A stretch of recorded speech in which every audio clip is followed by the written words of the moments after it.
My client said she wanted white hair, and I was like, okay, girl, you're a natural level 7. That's totally achievable. Thank you for being realistic. But I'm not talking like bleach and tone white hair because neither one of us wants that maintenance, though I can, okay? I can do a bleach and tone. But one thing about me is I don't skimp on the foil. So she's booked for a full head highlight. We're going in. Also, this is not going to be a lived in highlight. This is to the scalp. So this is how I like to foil that.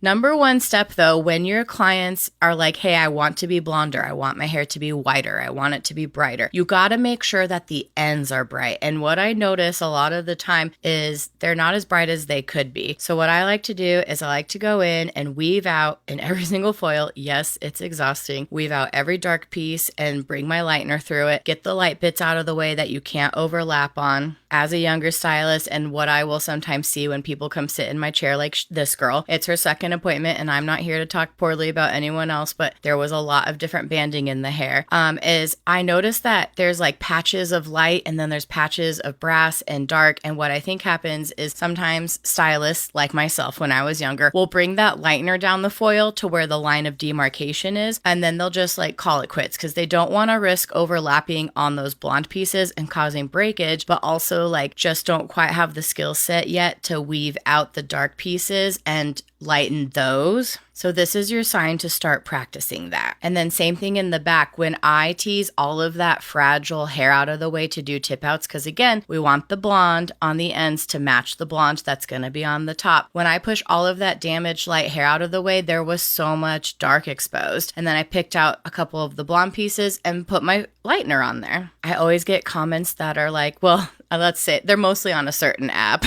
but I'll get a lot of comments on said app, Facebook. And the comments are like, I would never let my stylist tease my hair like that. How damaging. And it's like, no, girl, I'm pushing the damaged hair out of the way so that I'm only exposing the nice strong hair that can handle the bleach that I want to put down here. And also, like, you're not going to let me do anything. I'm going to do what I need to do to get you to the look that works. But I digress. I did decide not to do tip outs on the sides because her first appointment was a partial, so I already like took care of those. So I'm just doing like the top real quick. Okay, this new toner from Milkshake, the 10AAV. You want to talk about some white hair? Oh my God, this toner, this Milkshake will bring everybody to the yard, not just the boys. Let me repeat that, 10AAV in Milkshake, okay? Go get you some, because what are these results? It's giving winter wonderland. I mean, even in my salon lighting, it looked white, and nothing ever looks good in my salon lighting. So this one was insane.